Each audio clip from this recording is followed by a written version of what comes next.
Bakit ka nakakumot, nakatalukbong, ganda Wanda?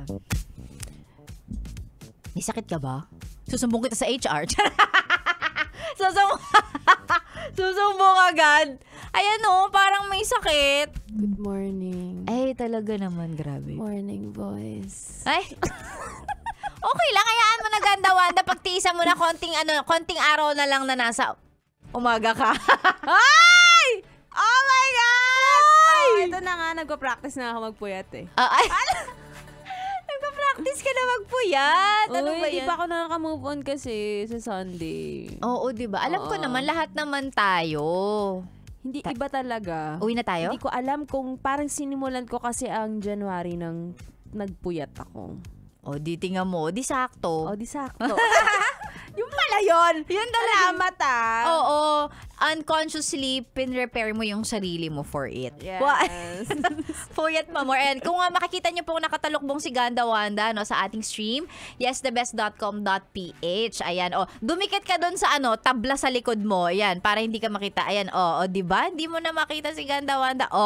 Hindi mo siya makita. Wala, andyan siya, naka-color blue na kumot. And by the way, hello at magandang umaga sa mga nanonood din, naka-tune in naman sa ating Facebook page. Ayan, naka-Facebook live kasi tayo. Hello everybody! Good morning! Ayan, sige, ito. Magbasa muna tayo ng mga sagot from our Facebook friends. Doon sa tanong natin ngayong umaga na ano yung bagay na hindi mo inaasahang nangyari sa'yo na naging sobrang life-changing yung effect. Okay, magbasa tayo ng mga sagot from our friends. Eto, sabi niya, sa akin, Sexy Megan, nung minsang mag-attend ako ng wedding, nakita ko o nag-meet kami ulit nung luma ko o nung dati kong high school schoolmate.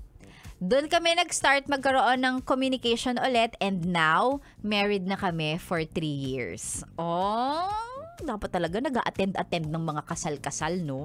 Kasi baka dun mo siya makita, ganyan. Ba't naman sa akin wala? Di baka kulang pa yung ina-attendan mong kasal, di? Kailangan dagdagan pa. Oo, Okay. kailangan talaga. Pag may nagsabi sa'yo, ikakasal na si ganito, kahit hindi ka naman invited, punta ka, baka nandun kasi siya. Kahit Diba? hindi invited. Kahit hindi ka invited. Self-invite ka, B. Ganun. Eto. Sabi ni Kobe, nung minsang nag-jeep ako pa uwi, para mga puro mga reunions, nag-jeep ako pa uwi, nagkasabay kami, aking elementary crush. Doon kami nag-start magkaroon ulit or nagkakilala ulit pagkatapos ng mahabang taon dahil lumipat siya nung nag-high school kami. Nagkita kami, nagkasabay kami sa Jeep, Sexy Megan. And then after that, the rest is history. Ikakasal na kami next year! Di kayo na. Ang Kayo cute na. ng ganito. Sa jeep. Sa jeep sila nagkita. Diba? Tapos gusto nyo i-pace out yung jeep. Baka sa jeep nyo pala sa jeep nyo pala makita, B. Diba? Tinanggalan nyo pa ng possibility yung mga single na magkaroon ng jowa. Baka magkasabay lang sila ulit sa jeep pagkatapos nilang hindi magkita ng matagal. Tapos ngayon, ikakasal na sila next year. Galing, no? Hoy, money for us. Nagkasabay tayo. Galing, no? Magaling talaga, B. Oo. Sana all. Ito. Kasi yung mga nakakasabay ko sa jeep, dati parang kukunin yung wallet. Yung bag sa limod ko. Hold up. Baka yung hold upper kasi. Hindi rin natin alam. Baka yung hold upper pala. Kami, no? Parang pang pelikula masyado. Ayoko maniwala. Parang hindi siya realistic. Oo, hindi realistic eh. Ito. Sabi naman ni Love, nung isang beses may stray dog na sumunod sa akin maglakad hanggang bahay. And apparently that dog became my closest companion. And masasabi kong yung dog o yung stray dog na inampon ko at inadopt ng buong family namin ang nag-save sa akin from my depression. Diba? Yung mga nakikita mo lang minsan, ganun kasi talaga sila. So makinig po kayo, maging aware kayo. Diba may tinatawag na cat distribution system. Oo. Na ang pusa ang pumipili sa'yo. Pag lumapit siya sa'yo, wag mo na siyang itaboy. Iuwi nyo na po. Iuwi mo na. Oo, may purpose yan. Oo. Alam ko talaga, kahit sa mga dogs sila talaga yung pumipili. Correct. Like, for example, mag-a-adopt or magbabay ka ng dog. Talagang parang nagpapapansin sila. Hoy, ito na yung kukuha sa akin today. Ito gagawin ko para kunin niya ako. Ako na iuwi mo. Ganon. Kaya dapat at saka I guess alam din ng mga aso na nafe-feel nila na feeling ko mabait to. Lapit ako sa kanya. Feeling ko maraming pera to. Maraming pang treats. Bibigyan ako ng chimken ito. Ganon. Yung mga ganyang hanar. Diba? Ito naman, sabi naman ni Rod, nung minsang nag-deliver po ako ng pizza sa isang unit, sa isang condo, it saved me po because recruiter sila. O parang office nagre-recruit. Nung nalaman ko po ito, naging better option for me kasi ngayon, doon na po ako sa kanila nagwo-work. O taray, from delivery boy to hindi niya nabanggit ko anong trabaho niya. Siguro naman legal.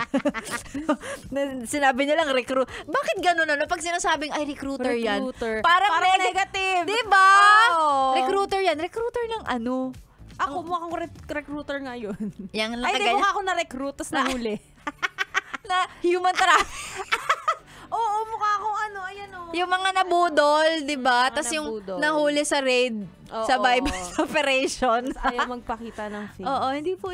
Yan, mga gano'n. Uy, maraming salamat sa lahat ng nakisali sa usapan natin. Minsan may mga bagay talaga na hindi mo inaasahan tapos magiging life-changing pala sa'yo. Yung mga bagay na hindi mo inaasahan, ikaw, may ganun ka ba? Yung bagay na hindi mo inaasahang mangyari and turns out to be sobrang life-changing para sa'yo. Yung hindi mo in-expect. Meron. Naging tamad ako.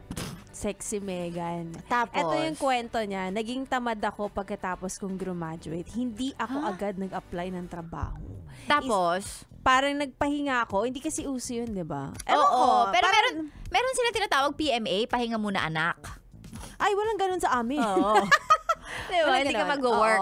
Pero pinupush ka na ng parents mo na para hindi mawala yung sipag mo, kailangan mag-apply ka na agad ng trabaho pagka-graduate mo. Tapos? Tinamad ang ganda-wanda. Buti na lang, tinamad ako. Kasi after 3 months, eto na yung naging work ko.